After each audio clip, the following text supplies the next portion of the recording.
yang belakangan nama itu datang setelah datang penjajahan Belanda, Indonesia. Indo, India. Nesia, pulau-pulau. Indonesia dalam terjemahan Arabnya Al-Juz.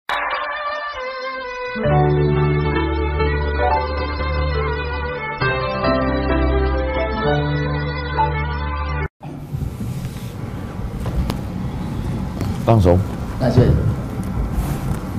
Bismillahirrahmanirrahim. Assalamualaikum warahmatullahi wabarakatuh. Alhamdulillah wassalatu wassalamu ala Rasulillah wa ala alihi wa sahbihi wa man da'a bi da'watihi wa istanna bi sunnatihi ila yaumi liqa'i rabbih. Rabbi shrah li sadri wa yassir li amri wa hlul 'uqdatam min lisani yafqahu qawli. Allahumma 'allimna ma yanfa'una wanfa'na bima 'allamtana innaka antal alimul hakim. Laisa minna man lam yarham saghirana wa lam ya'rif syarafa kabirina. Yang tidak hormat kepada yang tua, tidak sayang kepada yang muda, maka bukan umat Nabi Muhammad SAW. Yang sama-sama kita hormati Ketua Majelis Ulama Indonesia, Kepala Kantor Kementerian Agama, Ketua beserta pengurus Lembaga Adat Melayu, kemudian tokoh masyarakat, alim ulama, cerdik pandai yang besar tak dihimbau gelar, yang kecil tak disebut nama. Hadir pula bersama kita Bang Hardihut, tokoh Kepri. Insyaallah kita semua dimuliakan Allah Subhanahu wa taala. Amin ya rabbal alamin. Berbicara dengan politik berarti kekuasaan, maka kalau kita lihat Nabi Ibrahim alaihissalam, kenapa dia bisa dibakar? Harriquhu, bakarlah dia. Itu menunjukkan bahwa dia tidak punya kekuasaan. Karena tidak punya kekuasaan, maka bisa dibakar orang, karena tidak ada yang membela. Lalu kemudian datanglah mukjizat. Kulna, kami katakan, ya naru, wahai api, kuni bardan wasalaman ala Ibrahim. Lalu kemudian berpindah pada masa Nabi Musa alaihissalam. Bagaimana Nabi Musa bisa terusir dari Mesir? Karena Nabi Musa tidak punya kekuasaan, tak ada kekuasaannya. Akhirnya dia bawalah Bani Israel itu. Dalam tafsir Ibnu Katsir disebutkan jumlah Bani Israel yang dibawa oleh Nabi Musa menyeberang dari Mesir melewati Laut Merah ke Palestina itu 600.000 orang. Artinya dia tidak punya kekuasaan. Kekuasaan dipegang oleh Fir'aun. Lalu kemudian puncaknya juga sama, datang mukjizat. Falamma adrakahul gharaqu, akhirnya tenggelam juga Fir'aun. Lalu kemudian Nabi Musa menyeberang dan dia tidak sampai ke Palestina. Dia meninggal di dataran Sinai. Lalu kemudian perjalanan itu dilanjutkan oleh murid Nabi Musa bernama Yusha bin Nun. Dalam literatur barat disebut dengan Joshua. Lalu kemudian sampailah pada masa Nabi Isa alaihissalam. Wa ma qataluhu, mereka tidak berhasil membunuhnya. Wa ma salabuhu, mereka tidak menyalibnya, walakin syubbiha lahum, akan tetapi ada orang yang diserupakan dengannya. Karena waktu itu ada koalisi besar antara tokoh agama, pendeta-pendeta Yahudi dengan kekuasaan, yaitu bangsa Romawi. Karena Palestina adalah salah satu daerah jajahan Romawi. Lalu kemudian ketika pertemuan perkumpulan Nabi Isa itu dianggap sebuah ancaman, dua kelompok merasa ini ancaman. Pendeta-pendeta merasa kehadiran Nabi Isa sebagai ancaman. Karena kalau ini besar nanti akan mengalahkan pamor para pendeta Yahudi. Lalu kemudian tokoh agama, tokoh penguasa dari bangsa Romawi juga merasa ini nanti mengancam. Akhirnya Romawi dengan Yahudi yang selama ini tidak pernah berkoalisi karena bertemu dengan musuh. Jadi musuh bisa menyatukan orang-orang yang selama ini mendapat musuh bersama, akhirnya bersatu. Ditambah lagi ada salah satu muridnya yang berkhianat namanya Yudas Iskariot. Akhirnya mereka pun mau menangkap Nabi Isa, berakhir dengan mukjizat. Jadi ada tiga titik persamaan antara Ibrahim, Musa, Isa, tidak ada kekuasaan, dan berakhir dengan mukjizat. Ketiga-tiganya diselamatkan oleh mukjizat yang diceritakan Allah secara detail dalam Al-Quran. Tidak sedetil sholat zuhur 4 rakaat, tidak sedetil sholat subuh 2 rakaat. Kenapa dalam fikih detailnya sholat, detailnya justru dalam fikih rukun sholat 13. Tapi kehidupan kekuasaan Nabi diceritakan secara detail dalam Al-Quran. Sampai akhirnya nampaklah perbedaan antara mereka dengan Sayyidina wa Maulana wa Syafi'ina wa Dzukhrina Muhammad sallallahu alaihi wasallam. Itulah mengapa Michael H. Hart ketika mengumpulkan 100 tokoh, 100 influential person in history, dia buat Muhammad SAW itu nomor 1. Kenapa? Karena dia bukan hanya sebagai tokoh spiritual, tapi dia meninggal, berhasil meninggalkan kekuasaan. Yang dalam bahasa agama kita disebut dengan tarakana alal mahajjatil bayda lailuha kanahariha. Malamnya seperti siang. Maka Madinah itu disebut dengan Al-Madinah Al-Munawwarah. Karena ketika itu kekuasaan dipegang oleh Nabi Muhammad SAW.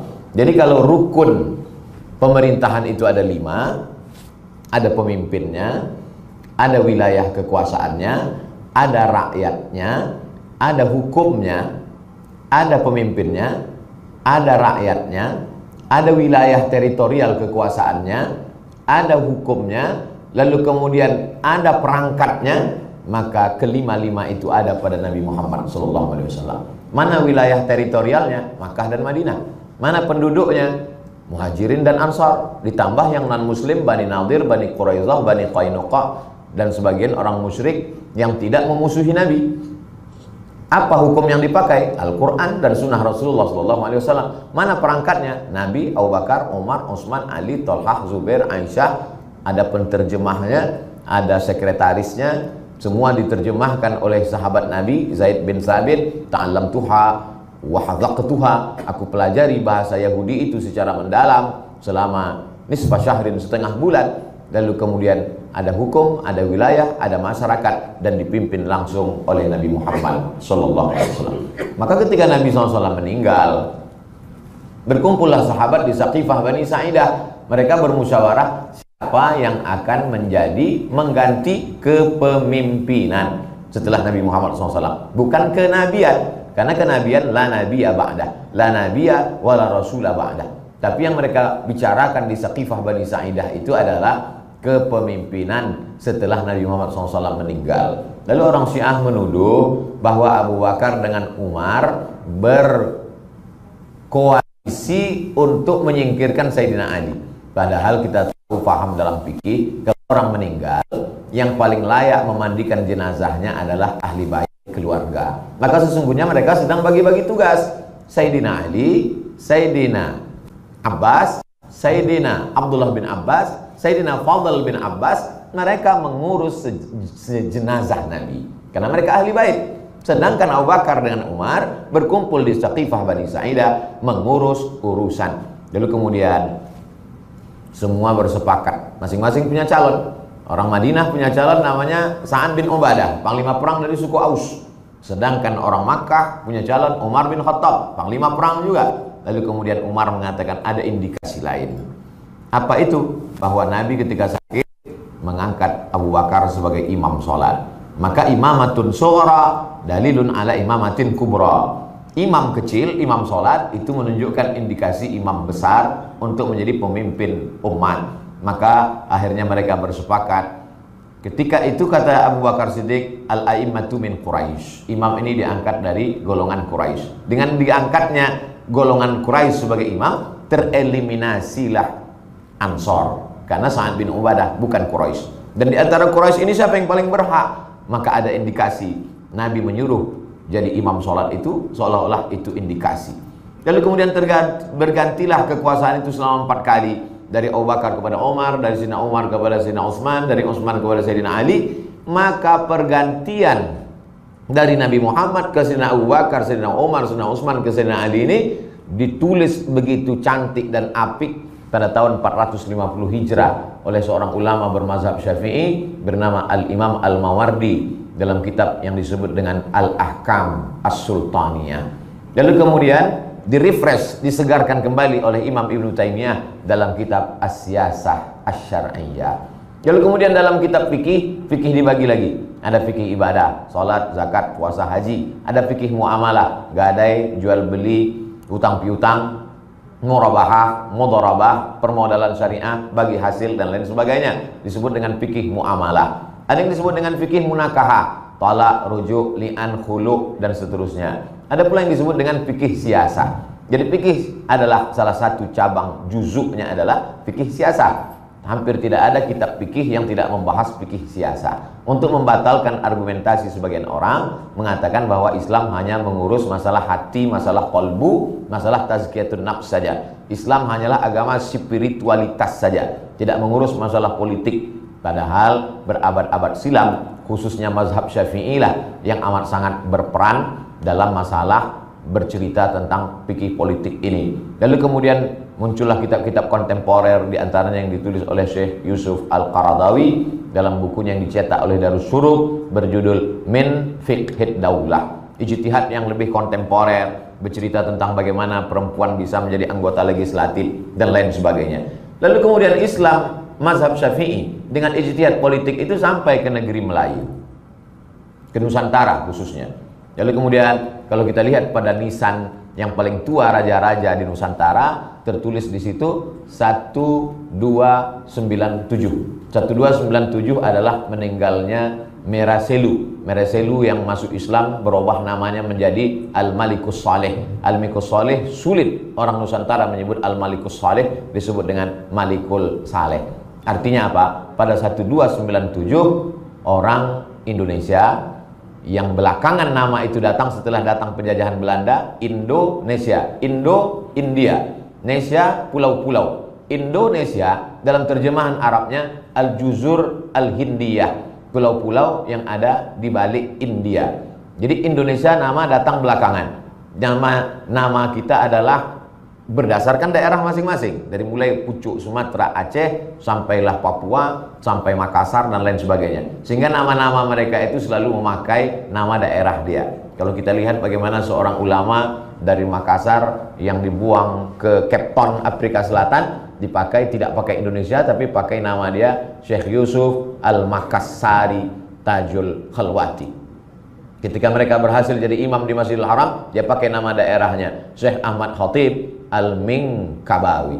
Ini menunjukkan bahwa sebelum negara ini terbentuk, lalu kemudian ulama-ulama di Nusantara sudah mengamalkan itu, maka anak dari Mereselu Al-Malikus Saleh, Malikul Saleh itu punya anak bernama Malikus Zahir. Jadi ketika seorang explorer dari Maroko datang bernama Ibnu Battuta, dia tulis dalam 2 jilid perjalanannya itu, maka di antaranya bercerita, aku sampai ke sebuah pulau itu bernama Samudra, kita menyebutnya Sumatera atau Sumatera. Di situ aku melihat raja-rajanya yang soleh dan ada ahli fikih, mereka naik gajah, mereka pakai jubah putih, ada pakai jubah hijau. Itu menunjukkan bahwa kalau pada 1297 umat Islam di Nusantara sudah punya kekuasaan, sudah berkuasa secara politik, maka sesungguhnya sebelum itu Islam sudah menyebar tapi tidak punya kekuatan sama sekali.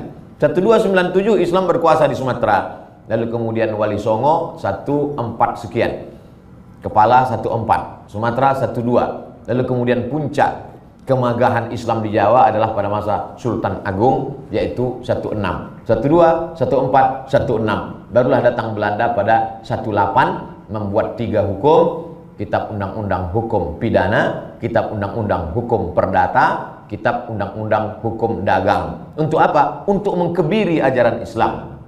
Yang sebelumnya pada masa Sultan Agung, mereka menetapkan segala hukum di sebuah mahkamah. Kalau kita sekarang menyebutnya peradilan agama atau pengadilan agama, lalu kemudian daerah khusus Aceh dengan nama istilah khusus namanya Mahkamah Syariah. Maka pada masa Sultan Agung 16 itu ada yang disebut dengan pengadilan masjid, ada emperannya. Maka emperan itu yang disebut tempat serambi orang duduk-duduk. Setiap masjid, orang arsitek yang mampu membangun masjid dengan fikih Islam, dia tahu bahwa perempuan menstruasi tak boleh masuk masjid, duduk di serambi. Maka segala keputusan diputuskan di mahkamah serambi itu, maka kemudian disebut dia dengan mahkamah pengadilan serambi. Karena segala macam pertikaian diputuskan di sana, menunjukkan bahwa Islam punya kekuasaan. Lalu kemudian kerajaan-kerajaan Melayu, dari mulai Aceh di atas turun ke bawah ada kerajaan Melayu Langkat, lalu kemudian turun ke bawah kerajaan Melayu Delhi, Sumatera, Medan, Istana Maimun sampai tegak hari ini berdiri. lalu kemudian Serdang, setelah itu turun ke bawah Tanjung Balai Asahan, lalu kemudian turun lagi ke bawah, langsung kerajaan Melayu Asahan itu bersempadan bertetangga dengan kerajaan Siak Sri Indrapura. Di bawah Siak itu kerajaan Pelalawan, di bawah Pelalawan langsung kerajaan Indragiri. Indragiri yang paling tua karena dia pernah mengalami sultan-sultan yang tidak Islam, yaitu Hindu-Buddha. Lalu kemudian di bawah itu langsung ke kerajaan Jambi. Lalu kemudian menyeberang ke kepulauan. Di pulau sendiri ada kerajaan Riau Lingga. Lalu kemudian yang paling tua sebelum itu adalah kerajaan Tumasik. Lalu kemudian terjadi konflik antara Tumasik dengan Jawa, tumbang kerajaan Tumasik. Lalu kemudian Sultan-Sultan Tumasik itu pergi ke sebuah negeri, itulah cikal bakal kerajaan Malaka. Laki-laki yang pergi dari Tumasik ke Malaka itu bernama Parameswara. Lalu kemudian Malaka ini tumbang, Sultan terakhir kerajaan Malaka itu melarikan diri karena dipukul oleh Portugis, lari ke Kesultanan Bintan. Bintan lah yang dapat melindungi dia pada saat itu. Ini menunjukkan bahwa umat Islam ketika datangnya Portugis, Inggris, Belanda, sekutu, ketika itu umat Islam bukan tinggal di pokok kayu, tinggal di hutan, tapi mereka punya peradaban Melayu yang luar biasa. Bahkan kalau kita hitung, kita baru menyatu dalam negara kesatuan Republik Indonesia, mencoba untuk bersatu ini lebih kurang 75 tahun. Insya Allah 17 Agustus 1945 ini 17 Agustus 2021 76 tahun. Tapi kerajaan Siak 1723. Artinya apa? 300 tahun sebelumnya kita pernah hidup bernegara. Tapi orang Melayu amat sangat cinta kepada negara kesatuan Republik Indonesia. Mereka berikan jutaan keping uang emas. Akhirnya mereka menyatu dengan negara kesatuan Republik Indonesia. Format apa yang kita pakai? Maka berkumpullah umat ini mengamalkan hadis Nabi, la tajtami'u ummati ala dhalalatin. Tidak akan mungkin umatku ini berkumpul untuk suatu kesesatan. Akhirnya berkumpul, bermusyawarah, mereka mengamalkan firman Allah, wa amruhum syura bainahum. Kira-kira apa yang kita pakai? Akhirnya mereka founding father, pada pendiri bangsa ini menyepakati kita pakailah antara nasionalisme dengan keagamaan. Maka disepakati menjalankan ketuhanan dengan menjalankan syariat Islam bagi pemeluknya. Tapi kemudian ini nanti akan menyebabkan saudara-saudara kita yang berada di timur merasa tidak nyaman dengan kata syariat. Maka kemudian mengalah umat Islam demi untuk persatuan. Karena waktu itu kita sedang menghadapi 3 musuh besar. Yang pertama Belanda, yang kedua Jepang, yang ketiga pemberontakan komunis. Sementara tambah satu lagi, ini mau memisahkan diri. Maka ulama-ulama itu mesti menjaga. Di sana ada maslahat. Memang ada manfaat yang luar biasa kalau kita pertahankan kata syariat ini. Tapi mudaratnya juga luar biasa. Akhirnya darul mafasid muqaddam ala jalbil musalih. Menolak mudarat lebih utama daripada maslahat. Ada maslahat yang lebih besar, persatuan. Dengan bersatu kita bisa berdakwah. Dengan bersatu kita bisa ta'awanu alal birri wa taqwa. Akhirnya dipakailah ketuhanan yang Maha Esa. Lalu bagaimana dengan menjalankan syariat Islam? Ada yang disebut dengan Kementerian Agama. Di Kementerian Agama. Lalu kalau dulu ada perempuan tidak ada wali, siapa yang akan menikahkan dia? Fasultanu waliyun man la waliyalaha. Maka sultan dari kerajaan Riau Lingga yang akan menikahkan perempuan yang tak punya wali. Lalu dengan dileburnya sultan-sultan ini, lalu dia tidak lagi ada punya kekuasaan, siapa yang akan menikahkan dia? Maka ada Kementerian Agama, lalu Menteri Agama punya kepala kantor Kementerian Agama di provinsi, di kabupaten, sampai di kecamatan. Maka Pak KUA adalah bertindak sebagai waliyun man la waliyalaha. Dan itu bisa dibuktikan sampai hari ini tidak ada KUA itu yang perempuan. Karena perempuan tak bisa jadi wali nikah. Fasultan waliyun man la waliyalaha. Sultan yang dimaksud di situ adalah orang yang menerima limpahan kekuasaan. Jadi sampai hari ini umat Islam mesti disadarkan tentang politik sejarah, karena ada usaha-usaha untuk umat Islam silakan sholat berjamaah, silakan zikir, silakan tahlilan, silakan marhaban, silakan berkumpul, silakan tablik akbar, tapi masalah politik jangan sentuh. Politik ini jahat Ustadz, politik ini kotor. Ustadz pergi bahas masalah suci mensucikan aja. Masalah politik ini biarlah urusan kami. Ini amat sangat berbahaya bagi umat. Kenapa? Karena dalam dunia demokrasi suara terbanyak adalah suara Tuhan. Maka tidak lagi dilihat benar atau salah, siapa yang banyak. Jadi kalau umat Islam tidak mengambil peranan dalam suara yang banyak itu, maka tergantung siapa yang banyak. Kalau yang banyak itu orang sakau, keluarlah undang-undang sakau. Simple saja. Tentang masalah khamar, saya ambil contoh kecil khamar. Berapi-api kita sampaikan di khutbah Jumat. Innamal khamru wal maisiru wal ansabu wal azlamu rijsun min amali syaitan fajtanibuh. Semua tahu ayatnya, semua tahu hafalnya, semua dikaji di masjid, semua sudah dibahaskan tafsirnya. Tapi pada pelaksanaannya di masyarakat, begitu kita kaji dalam masjid, keluar kita dari masjid 2 langkah, langsung ketemu penjual khamar. Ini aku jual, Ustaz mau apa, kata dia. Kita tak ada kekuatan. Tapi begitu satu kabupaten yang terdiri dari 40 sampai 50 anggota legislatif melek politik dan mengerti, bisa diperdakan. Kenapa Papua bisa mengeluarkan perda tidak boleh minuman keras, padahal Papua tidak Islam? Kenapa mereka melarang minuman keras? Karena saudara kita di Papua sadar bahwa minuman keras menyebabkan orang lupa bahwa ini kawan dan lawan, tak dapat membedakan mana musuh, lalu kemudian naik sepeda motor ngebut tak tentu arah, merusak. Maka mereka kesadar dengan menggunakan akal tanpa bawa agama sekalipun, fitrah manusia ingin ketenangan, ingin keselamatan, akhirnya keluar perda tidak boleh minum minuman keras di tempat umum dan lain sebagainya. Pertemuan antara ulama dengan tokoh masyarakat dengan lain sebagainya, lembaga adat Melayu, Majelis Ulama Indonesia amat sangat bisa mempengaruhi opini publik. Pada dasarnya tidak ada opini publik, yang ada itu adalah opini yang selalu dipublikasikan. Jadi saya kalau 1 bulan Ramadan sudah dibahas malam pertama ya ayyuhalladzina amanu kutiba alaikumusiyam, kedua fikih siam, yang ketiga la'allakum tattaqun. Maka ada di salah satu malam itu pentingnya politik Islam, berbicara tentang sejarah Islam, berbicara tentang Bani Umayyah, Bani Abbasiyah, Turki Utsmani, bagaimana contoh real nyata bahwa undang-undang riba kalau diperdakan, bagaimana menutup aurat kalau diperdakan. Di tempat kita di kabupaten kota namanya perda, sedangkan di Aceh khusus istilahnya kanun. Dia pakai istilah Arab kanun. Maka ini semua adalah kesadaran umat.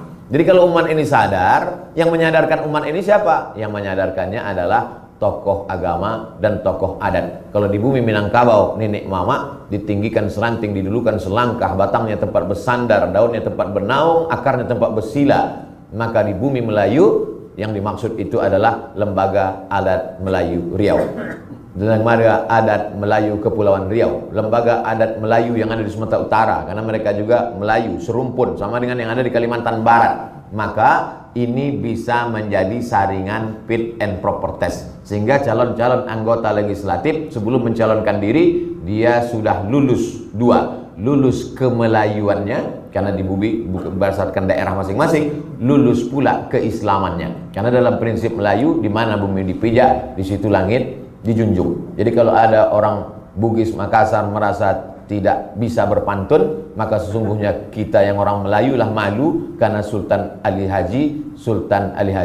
Raja Ali Haji adalah orang Bugis, orang Makassar. Kita baru tahu asal usul pantun petatah petitih kita justru dari Raja Ali Haji. Kita banyak berutang budi. Dulu orang Melayu menyebut raja. Lalu dari mana datang tengku ini? Saya tanya langsung kepada salah seorang raja. Tuan Raja, iya. Orang Melayu ini sebetulnya raja atau tengku? Raja, kata dia. Lalu tengku itu panggilan, engku asalnya. Lalu kenapa orang jadi tengku? Gara-gara orang Bugis. Orang Bugis bilang tengku, kita pun ikut tengku. Maka ketika sudah sampai pada level itu, kita akan bisa insya Allah masyarakat tidak lagi diributkan dengan masalah khilafiyah, tapi mulai dia kesadaran. Yang membingungkan dia, yang memusingkan kepalanya tidak lagi masalah jenggot, masalah kaki celana, masalah kunut tak kunut, tapi yang membingungkan dia, yang membuat kegelisahan kerisauan dia adalah bagaimana dikeluarkan perda khamar, perda perempuan tak mahram jangan keluar malam, perda. Siapa yang memicukan isu-isu? Ustadz dan tokoh adat. Tokoh adat bicara tentang adat. Adat bersendi sarak, sarak bersendi kitabullah. Sekali layar terkembang sulut untuk berpantang. Melayu adalah Islam. Melayu tanpa Islam, hilang Islamnya, tinggal layunya saja. Lalu kemudian setelah disadarkan tentang adat istiadat dia, lalu kemudian ulama mengajak dia bahwa ini masalah mazhab Hanafi, Maliki, Syafi'i, Hambali. Yang paling detail adalah bagaimana perda-perda ini bisa bernilai syariah. Sehingga calon-calon anggota legislatif itu pun akan berani mencalonkan diri kalau dia punya bekal. Paling tidak dalam hal kemelayuan punya bekal pantun agak 2-3, dihafalnya lah 2-3 pantun. Dalam hal masalah keagamaan paling tidak dia paham, karena dia akan ditanya oleh masyarakat. Nanti kalau Bapak duduk jadi anggota legislatif, DPR kota, DPRD provinsi, DPR RI, apa saja nilai-nilai keislaman yang akan Bapak sampaikan. Kenapa itu bisa ada dalam benak dan pikirannya? Karena dia sudah melihat fenomena yang ada umum. Jadi yang saya bicarakan ini adalah kombinasi antara ideal dan realitanya. Sesuai dengan judul kita, idealita dan realita. Nah, bagaimana idealitanya? Bahwa idealnya masyarakat punya kecerdasan untuk memilih orang-orang yang layak. Dari mulai DPR kota, DPR kota kabupaten, DPRD provinsi, DPR RI, DPD, wali kota, bupati, gubernur, presiden yang dia pilih. Lalu kemudian apa yang terjadi? Realitanya bahwa suara masih lagi dipengaruhi oleh money politik. Money politik akibat apa? Akibat masyarakat lapar. Orang lapar tak bisa kita ajak seminar. Yang bisa diajak seminar cerita itu orang kenyang, tenang, kenyang, adem, ayam, AC hidup. Kalau kepanasan, tak ada makan, maka tak bisa dia berpikir. Sulit otak itu bekerja kalau perut kosong. Akhirnya siapa yang punya duit, siapa yang punya banyak duit, jadi ini tanggung jawab siapa ini? Tanggung jawab kita bersama, Ustadz, Majelis Ulama Indonesia, Lembaga Adat Melayu, dan tokoh masyarakat. Fasadul ulama bifasadil umara. Fasadul umara, fasadul ummah bifasadil umara. Fasadul umara bifasadil ulama. Fasadul ulama bihubbil mali wal jah. 4 sepaket. Umat ini rusak karena pemimpinnya rusak. Pemimpin ini rusak karena ulamanya rusak. Ulamanya rusak karena cinta harta dan cinta kedudukan. Jadi kalau ulama sudah selamat dari ini, dia mempengaruhi umat untuk kebaikan maslahat, maka insya Allah akan baiklah ulama. Kalau ulamanya baik, akan baiklah pemimpin. Kalau pemimpinnya baik, maka rakyat akan baik. Masyarakat, kama yuwalla alaikum, kamu akan dipimpin oleh orang-orang yang seperti kamu. Jadi hari ini kita sedang berhadapan antara idealisme yang kita sampaikan pada khutbah, pada seminar, pada lokakarya, tapi di sisi lain juga kita sedang menghadapi realita umat yang luar biasa. Kita bisa melihat orang pemabuk, sakau bisa duduk menjadi anggota parlemen. Kenapa? Karena umat yang memilih mabuk juga. Dari mana kita memperbaiki ini? Banyak yang mengatakan, udahlah tak usah kita cerita politik ini, capek, kita tak ada pangkalnya, tak ada ujungnya. Saya tetap optimis, karena putus asa dalam Islam itu syaratnya berat. La yai'asu mir rahmatillah ilal qaumul kafirun. Kalau mau putus asa syaratnya kafir dulu, baru boleh putus asa. Nah, jadi saya tetap dalam 2, memperbaiki umat ini dengan cara 2. Yang pertama dakwah, yang kedua pendidikan. Makanya selalu saya katakan, mari kita masukkan anak kita rumah Quran, TK Quran, SD Quran, SMP Quran, SMA Quran. Sehingga generasi Qurani nanti dia akan jernih untuk memilah dan memilih. Perbaiki ekonomi umat, belanja ke warung tetangga. Karena kalau ekonominya sudah mapan, insya Allah dia tidak bisa lagi dipengaruhi. Karena dia sudah independen. Kada al-faqru ayyakuna kufran. Hampir kefakiran membuat dia menjadi kafir. Puncaknya adalah independensi dalam bidang pilihan politik.